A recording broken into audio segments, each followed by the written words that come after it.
வணக்கம். இன்றைக்கி நம்ம வேர்டில் பார்க்கக்கூடிய ஆப்ஷன் என்ன அப்படின்னா bookmark and cross references. புக் மார்க்ன்ற ஆப்ஷன் ஃபஸ்ட்டு எதுக்கு யூஸ் ஆகுது அப்படின்னா, இப்போ நாம் வந்து ரியல் டைமில் எக்ஸாம்பிளில் டைரி யூஸ் பண்ணிகிட்ருப்போம். டைரி அதே புக்ஸு ஏதாவது ஒரு நம்ம ரியல் லைஃப்பில் யூஸ் பண்ணிகிட்ருக்கிறதுல ஏதாவது ஒரு பேஜை வந்து அடையாளப்படுத்துறதுக்காக அதில் ஏதாவது ஒரு மார்க் ஃபிக்ஸ் பண்ணுறதுக்காக என்ன பண்ணுவோம், ஒன்று இப்போ டைரியிலலாம் வந்து நூல் ஆட்டோமேட்டிக்காகவே வந்து கொடுத்துருப்பாங்க, அதில் ஒரு த்ரெட்டை கொடுத்து வச்சுருப்பாங்க இல்லையா. ஸோ அதை வச்சு நம்ம என்ன பண்ணிக்கலாம், ஒரு பேஜை வந்து மார்க் பண்ணி வச்சுக்குவாங்க.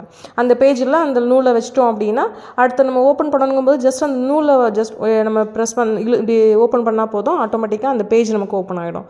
ஸோ அது மாதிரி நம்ம புக்ஸ்லலாம் என்ன பண்ணுவோம் அப்படின்னா, அங்கங்கே வந்து எந்தெந்த டாபிக் எங்கே இருக்குது அப்படின்னு சொல்லிட்டு மேலே வந்து ஒரு சின்ன ஸ்டிக்கர் மாதிரி ஃபிக்ஸ் பண்ணி வைப்போம். ஸோ ஒவ்வொரு பேஜ்லேயும் நமக்கு எந்தெந்த பேஜில் என்னென்ன டாபிக் இருக்குது அப்படின்றத வந்து ஒரு அடையாளப்படுத்துறதுக்காக என்ன பண்ணுவோம், சில மார்க்கெல்லாம் ஃபிக்ஸ் பண்ணுவோம் இல்லையா. அதே மாதிரி நம்மளுடைய டாக்குமெண்ட்டுக்குள்ளேயும் நிறைய நம்பர் ஆஃப் பேஜஸில் நான் ஒரு பெரிய டாக்குமெண்ட் ரெடி பண்ணியிருக்கேன். அதில் நான் என்ன பண்ணணும் அப்படின்னு பார்த்தீங்கன்னா, ஒரு பேஜுக்கு போகணும் அப்படின்னா ஸ்க்ரால் பண்ணிக்கிட்டே வந்து போய்கிட்டே இருக்க முடியாது இல்லையா. அப்போது வந்து நமக்கு என்னென்ன டாபிக்லாம் தேவையோ ஒவ்வொரு பிளேஸ்லையும் நம்ம ஒரு மார்க் ஃபிக்ஸ் பண்ணிட்டோம் அப்படின்னா அந்த பிளேஸுக்கு குயிக்காக நம்மளால் என்ன பண்ணிக்க முடியும், மூவ் ஆகிக்க முடியும். ஸோ டாக்குமெண்ட்டுக்குள்ளேயே இருக்கக்கூடிய பேஜஸ்க்குள்ளே மார்க்கு ஃபிக்ஸ் பண்ணிக்கிறதுக்காக, ஃப்யூச்சரில் வந்து குயிக்காக அந்த பேஜை வந்து ஓப்பன் பண்ணி பார்த்துக்கிறதுக்காக, குயிக்காக அந்த பேஜுக்கு மூவ் ஆகுறதுக்காக. ஓகே, கரண்ட் பேஜில் இருந்து சீக்கிரம் அந்த பேஜுக்கு மூவ் ஆகணும் அப்படின்னா அந்த ஒவ்வொரு பேஜுக்கும் நம்ம என்ன பண்ணி வச்சுக்கலாம், மார்க் வந்து ஃபிக்ஸ் பண்ணி வச்சுக்கலாம், ஒரு அடையாளம் ஃபிக்ஸ் பண்ணி வச்சுக்கலாம். ஓகே, ஸோ இந்த மாதிரி வந்து நான் டாக்குமெண்ட்டுக்குள்ளே பர்டிகுலர் பேஜஸில் நம்ம ஏதாவது அடையாளம் ஃபிக்ஸ் பண்ணிக்கிறணும் அப்படின்னா அதுக்கு யூஸ் ஆகக்கூடிய ஆப்ஷன் புக் மார்க்கு. அடுத்து வந்து கிராஸ் ரெஃபரன்சஸ் அப்படின்னு சொல்லுவாங்க. கிராஸ் ரெஃபரன்சஸ் அப்படின்னா ஹைப்பர் லிங்க் மாதிரி தான். ஸோ இந்த மூணுமே ஒரு லிங்க் ஆப்ஷன் தான். கிராஸ் ரெஃபரன்சஸும் ஒரு ஹைப்பர் லிங்க் மாதிரி தான். இப்போ ஹைப்பர் லிங்க்ன்றதை நம்ம எதுக்கு யூஸ் பண்ணியிருப்போம், இப்போ கரண்ட் பேஜுக்குள்ளே இன்னொரு ஃபைலை லிங்க் பண்ணி வச்சுக்கிட்டோம் இல்லையா. அதே மாதிரி இந்த கிராஸ் ரெஃபரன்சஸ் மூலமாக அந்த கரண்ட் டாக்குமெண்ட்டுக்குள்ளேயே ஒரு பர்டிகுலர் பிளேஸில் இருந்து இன்னொரு பேஜை நம்ம என்ன பண்ணி வச்சுக்கலாம், லிங்க் பண்ணி வச்சுக்கலாம். ஓகே, சேம் புக் மார்க் மாதிரி தான். ஸோ புக் மார்க் நம்ம வந்து நம்ம ஃபிக்ஸ் பண்ணி வச்சுருப்போம் இல்லையா, அந்தந்த பிளேஸ்க்கு குயிக்காக மூவ் ஆகணும்னு சொல்லிட்டு. ஸோ அதே மாதிரி கிராஸ் ரெஃபரன்சஸ் மூலமாகவும் ஒரு பேஜுக்கு குயிக்காக மூவ் ஆகிக்கலாம். எக்ஸாம்பிள், இப்போ இண்டெக்ஸ் பேஜ் ரெடி பண்ணி வச்சுருக்கீங்க, ஒரு பெரிய டாக்குமெண்ட் ரெடி பண்ணியிருக்கீங்க. அந்த டாக்குமெண்ட் ரிலேட்டான ஹெட்டிங்ஸ் எல்லாம் வந்து இண்டெக்ஸில் வந்து ஃபிக்ஸ் பண்ணி வச்சுட்டீங்க. அதில் வந்து இந்த பேஜ் நம்பர்ஸ் எல்லாம் வந்து ஃபிக்ஸ் பண்ணி வச்சுருப்பாங்க இல்லையா. அந்த மாதிரி பேஜ் நம்பரை வந்து ஃபிக்ஸ் பண்ணிவிட்டு அந்த பேஜ் நம்பரை நான் கிளிக் பண்ணாலே ஆட்டோமேட்டிக்காக அந்த பர்டிகுலர் பேஜுக்கு கர்சர் பாயிண்ட் வந்து மூவ் ஆகணும். ஸோ இந்த மாதிரி லிங்க் பண்ணி வச்சுக்கிறதுக்காக எதை யூஸ் பண்ணிக்கிறாங்க அப்படின்னு பார்த்தீங்கன்னா கிராஸ் ரெஃபரன்சஸ் வந்து யூஸ் பண்ணுறாங்க. ஸோ சேம் புக் மார்க் மாதிரி தான். கொஞ்சம் கிராஸ் ரெஃபரன்சஸில் வந்து இதோட கொஞ்சம் பெட்டர் ரிசல்ட் இருக்கும். ஓகே, ஸோ இந்த hyper link, book mark, cross references இது எல்லாமே ஒரே மாதிரியான லிங்க் ஆப்ஷன்ஸ் தான். ஓகேங்களா. ஸோ இந்த ஆப்ஷன்ஸை எப்படி நம்ம அடுத்து ஒர்க் அவுட் பண்ணுறதுன்றதை பார்க்கலாம். ஓகே, இப்போது இன்செட்டில் புக் மார்க் அப்படின்றத எப்படி செட் பண்ணுறதுன்னு பார்க்கலாம். அதுக்கு முன்னாடி ஏதாவது ஒரு டாக்குமெண்ட் நம்ம ப்ரிப்பேர் பண்ணியிருக்கணும். ஸோ நான் ஏற்கனவே வந்து உள்ள ஒரு டாக்குமெண்ட் வச்சுருக்கேன், அதை நான் எடுத்துக்கிறேன்.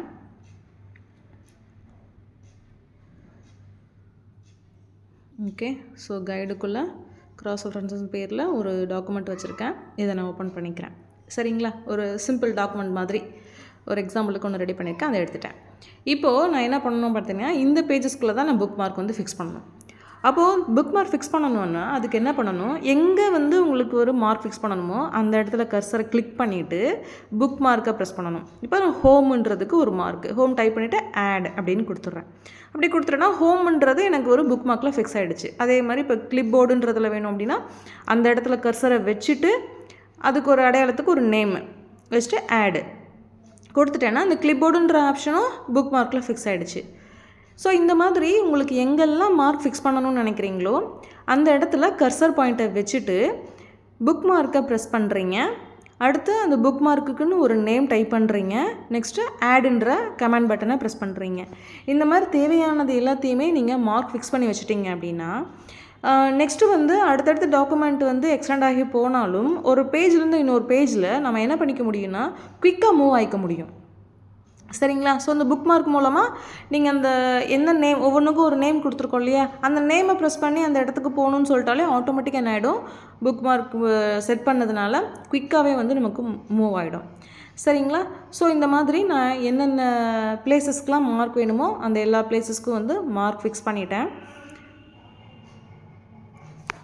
ஓகே, இப்போது நான் என்ன பண்ணணும், அந்த பர்டிகுலர் பிளேஸ்க்கு மூவ் ஆகணும் அப்படிங்கும்போது புக் மார்க்கில் போகிறேன். இப்போ நான் என்ன பண்ணணும், பேராகிராஃப்ன்ற இடத்துக்கு மூவ் ஆகணும், கோ டு. ஸோ போயிடுச்சா? அப்போ நான் ஃபஸ்ட்டு பேஜில் இருந்தேன்.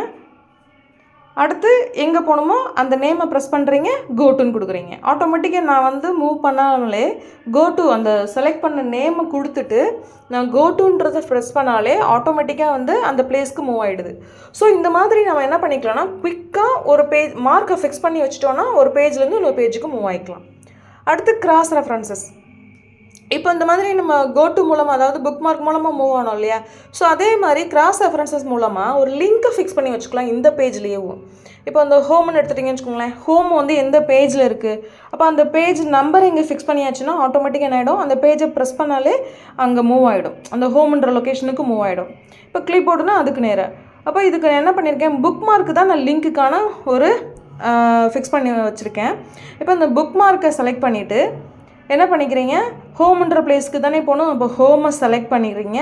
அடுத்து பேஜ் நம்பர் எங்கே போகணும், பேராகிராஃப் நம்பருக்கா பேஜ் நம்பருக்கா, பேஜ் நம்பர் செலக்ட் பண்ணிவிட்டு இன்சர்ட்னு கொடுத்துட்டேன்னா ஹோமுன்றது நமக்கு எந்த பேஜில் இருக்குன்னு அங்கே நம்பர் ஃபிக்ஸ் ஆகிடுச்சு பார்த்தீங்களா, இந்த மாதிரி ஷோ ஆகிடும். அதே மாதிரி கிளிப் போர்டுகிட்ட கர்சர் வைங்க, வச்சுட்டு கிராஸ் ரெஃபரன்சஸ் கிளிக் பண்ணுங்கள், கிளிப் போர்டை செலக்ட் பண்ணிவிட்டு பேஜ் நம்பர், ஃபாண்ட்டை செலக்ட் பண்ணுறீங்க, பேஜ் நம்பர் செலக்ட் பண்ணுறீங்க, இன்சர்ட்டு.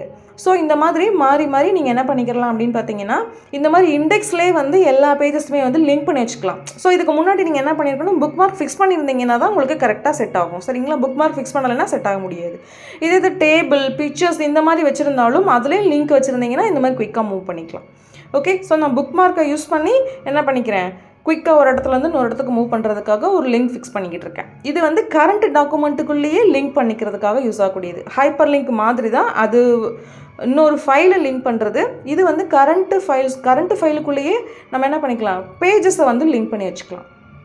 ஓகே, இந்த மாதிரி ஒவ்வொரு டைட்டிலும் எந்தெந்த பேஜில் இருக்குன்றதை நம்ம ஃபிக்ஸ் பண்ணிட்டோம்னு வச்சுக்கோங்களேன். இப்போ அந்த இடத்துக்கு நான் குயிக்காக மூவ் ஆகணும் அப்படின்னா ஹைப்பர் லிங்க் எப்படி ப்ரெஸ் பண்ணியிருப்போம், கண்ட்ரோலை பிடிச்சிட்டே நம்ம வந்து கிளிக் பண்ணோம் இல்லையா, அதே மாதிரி இங்கே நான் என்ன பண்ணணும், எடிட்டிங்குள்ளே போகணும் அப்படின்னா கண்ட்ரோலை பிடிச்சிட்டு அந்த 700 நம்பரை ப்ரெஸ் பண்ணிங்கன்னா எடிட்டிங் பேஜ் போயிடுச்சுங்களா. ஓகே, ஸோ புக் மார்க் மாதிரி நம்ம என்ன பண்ண தேவையில்லை அப்படின்னா, புக் மார்க்கிட்ட போயிட்டு அந்த பேராகிராஃப் நம்பர்ஸ் அந்த நேமை ப்ரெஸ் பண்ணிவிட்டு கோட்டும் கொடுக்க தேவையில்லை. இங்கேருந்து நீங்கள் என்ன பண்ணிக்கலாம் அப்படின்னா, கண்ட்ரோல் கீயை ப்ரெஸ் பண்ணிவிட்டு நீங்கள் மவுஸை ப்ரெஸ் பண்ணிங்க அப்படின்னா ஆட்டோமேட்டிக்காக அந்த பேஜுக்கு உங்களுக்கு மூவ் ஆகிடும். ஓகேங்களா? ஸோ இதே மாதிரி நீங்கள் என்ன பண்ணிக்கலாம், கரண்ட் பேஜஸ்க்குள்ளேயே வந்து ஒரு லிங்க்கை வந்து ப்ரெஸ் பண்ணி வச்சுக்கலாம். ஸோ இண்டெக்ஸ் பேஜை கிராஸ் ரெஃபரன்ஸ் மூலமாக ரெடி பண்ணிட்டீங்கன்னா பேஜ் நம்பர் ஆட்டோமேட்டிக்காக ஃபிக்ஸ் ஆகிடும். அதை ப்ரெஸ் பண்ணியே நம்ம என்ன பண்ணிக்கலாம், பேஜஸ்க்கு மூவ் பண்ணிக்கலாம். ஓகேங்களா? ஸோ ரொம்ப யூஸ்ஃபுல்லான விஷயம் இது. இப்போ ஒரு பெரிய டாக்குமெண்ட் இருக்குன்னா நம்ம ஸ்க்ரால் பண்ணிக்கிட்டே என்ன பண்ணிகிட்டு இருக்க முடியாது, பேஜஸ்க்கு மூவ் ஆகிட்டே இருக்க முடியாது. இந்த மாதிரி நீங்கள் ட்ரை பண்ணி பார்த்துக்கலாம். ஓகே, ஒர்க் அவுட் பண்ணி பாருங்கள். தேங்க்யூ.